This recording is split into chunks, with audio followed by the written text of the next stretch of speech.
Mjolnir. He reclaimed his title as the one and only Thor. Oh, spoke too soon. Watch mojo Hindi में आपका स्वागत है और आज हम ऐसे 10 चीजों को देखेंगे जो शायद आपने थॉर लव एंड थंडर में मिस कर दी थी। इस लिस्ट के लिए हमने best callbacks, comic references और कूल डिटेल्स को शामिल किया है। अगर आपने अब तक ये मूवीज नहीं देखी है तो स्पॉइलर के लिए तैयार रहें। लव एंड थंडर में आपका पसंदीदा सीन कौन सा था, हमें कमेंट्स में जरूर बताएं। नंबर 10, थॉर ने चुकाया हाइमडॉल का बलिदान। Forefathers,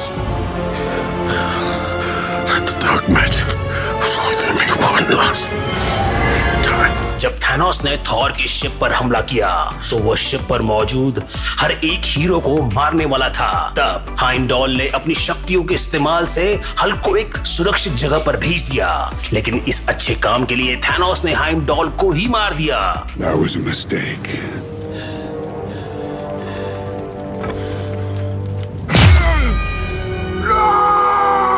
हाइमडॉल के बलिदान के 5 साल बाद उसका बेटा एस्ट्राइड एके एक्सेल गौर के चंगुल में फंस जाता है और के आते ही वो अपने स्टॉर्म ब्रेकर के जरिए एक्सेल को बचा लेता है और बोनस के तौर पर एक्सेल को सिखाता है कि कैसे ब्रह्मांड के पार देखा जा सकता है। रैग्नारोक में हाइमडॉल के मुख्य सीन को भी सम्मानित करता है।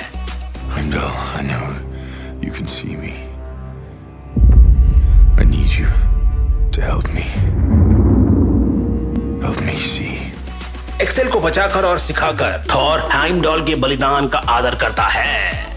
Number 9, Jean Claude Van Damme का रेफरेंस सिर्फ एक गैग नहीं था। मूवी में एक सीन में जब थॉर अकेले ही लड़ाई लड़ रहा है, उसने मिड एयर स्पिट करके 2 जहाजों को रोका। यह फनी सीन मशहूर जॉन क्लॉड वैन डैम से प्रेरित है, जो सिर्फ कठिन स्पिट्स के लिए ही नहीं बल्कि 2013 के वायरल वॉल्वो इश्तेहार के लिए भी जाने जाते हैं, जिसमें उन्होंने दिखा दिया कि वो आज भी उतने ही लचीले हैं जितने 80 के दशक में थे। A pair of legs engineered to defy the laws of physics and a mindset to master the most epic of splits.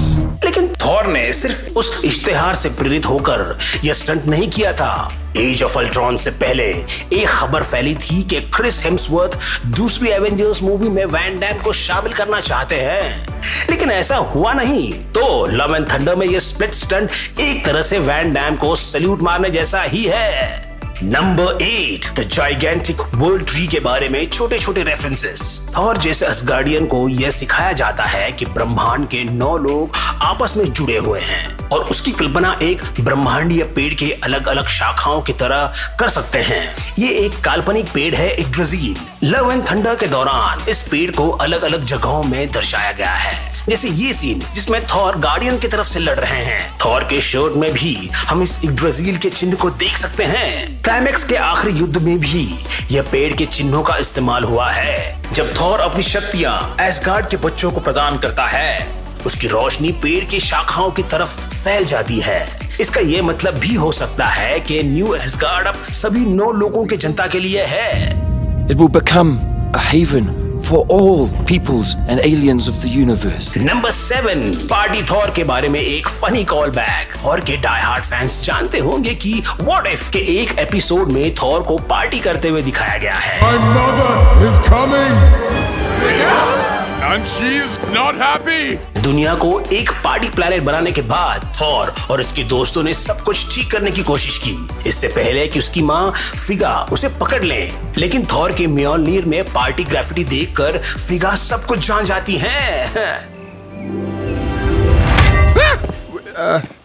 Mother, I can explain. Love and thunder के अंत में भी थॉर के हथौड़े की लगभग यही दशा होती है। युद्ध में घुसने से पहले थॉर को पता चलता है कि उसकी अडॉप्टेड बेटी ने म्योलनीर में एक चित्र बना दिया है। खैर, एक बच्ची के द्वारा म्योलनीर को चित्रों से सजाना उतनी बुरी बात तो नहीं है, क्योंकि थॉर के हथौड़े ने इससे भी बुरे नतीजे झेले हैं। Darling, you have no idea what's possible.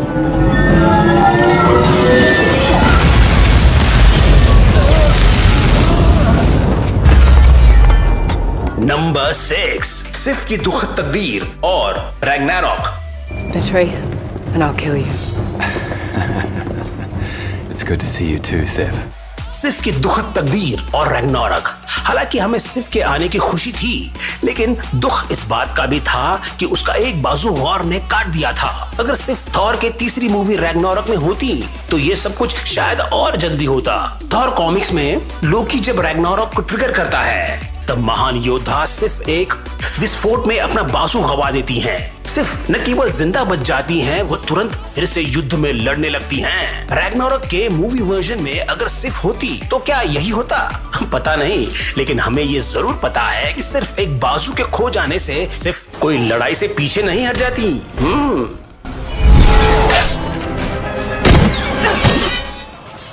You're welcome. Number 5, gen Interstellar के एक सीन का पैरोडी करती हैं। डॉक्टर जेन फॉस्टर अपनी कीमोथेरेपी से ध्यान हटाने के लिए थॉर के ब्रह्मांड यात्रा के पीछे के विज्ञान की व्याख्या करती हैं। Look, the lensing around these edges is characteristic of an Einstein-Rosen bridge. A what? ब्रह्मांड के एक पॉइंट से दूसरे पॉइंट तक जाने की तरकीब समझाते हुए जेन पेशेंट के बुक के एक कागज में छेद करती हैं। ऐसा ही एक सीन इंटरस्टेलर मूवी में भी है, जहां मेन किरदार कूपर को एक साइंटिस्ट कागज में छेद करके वर्म होल के बारे में समझाते हैं। So a wormhole bends space like this, so you can take a shortcut through a higher dimension. जेन जब पेशेंट को इंटरस्टेलर मूवी दिखाने की सलाह देती हैं, तो यह स्पष्ट हो जाता है कि यह इंटरस्टेलर की पैरोडी ही थी।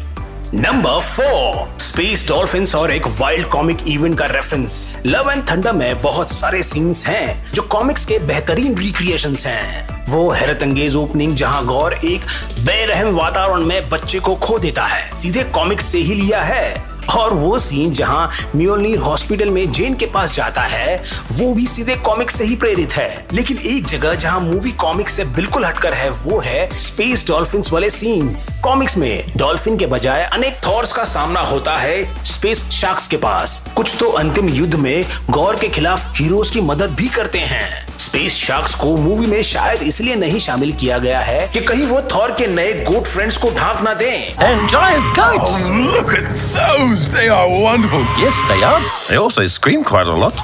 नंबर 3, थॉर के रूममेट डैरिल की वापसी। रैग्नारोक के दुखद घटनाओं से पहले थॉर ऑस्ट्रेलिया में डैरिल नाम के एक साधारण व्यक्ति के साथ रहता था। Anyway, so I needed some me time and I came to Australia and that's when I moved in with Daryl. Daryl और थॉर इतने अलग हैं कि उनको एक साथ देखना बहुत मजेदार है। चूंकि हमने डैरिल को कुछ ही शॉर्ट फिल्म्स में देखा था, उन्हें लव एंड थंडर में देखने की बिल्कुल उम्मीद नहीं थी। इसीलिए जब नए एसगार्ड के टूर गाइड के रूप में फिल्म में आते हैं तो हम सबको ताज्जुब ही होता है। अफसोस कि एंड गेम से हमें पता चला कि थॉर कॉग और मिक के साथ रहना ज्यादा पसंद करते हैं। फिर भी हमें थोड़ी उम्मीद है कि डैरिल और थॉर फिर से रूममेट्स बनेंगे। And it would be me and Daryl. Just us, right, D?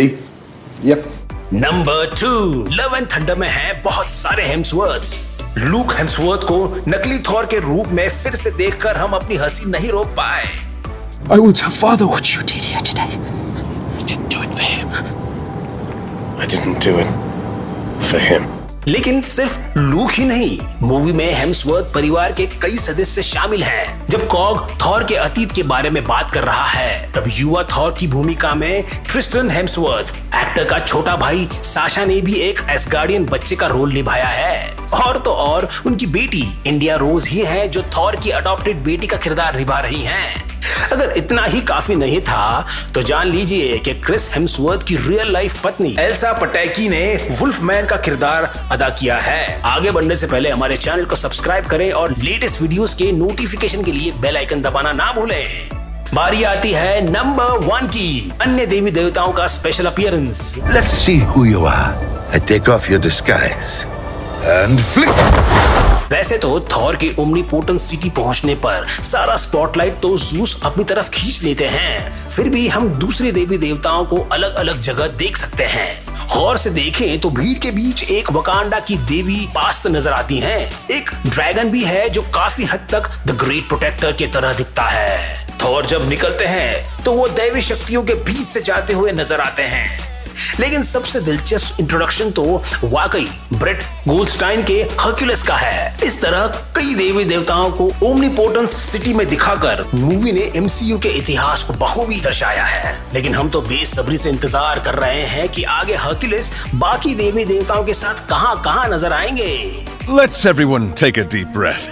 I don't mean to interrupt whatever this is, but I've come to find the Avengers. तो अगर आपको ये वीडियो अच्छा लगा तो वॉच मोजो के इस ऑफिशियल हिंदी चैनल को सब्सक्राइब करें और ऐसे ही और भी दिलचस्प वीडियो के साथ हम आपको फिर मिलेंगे।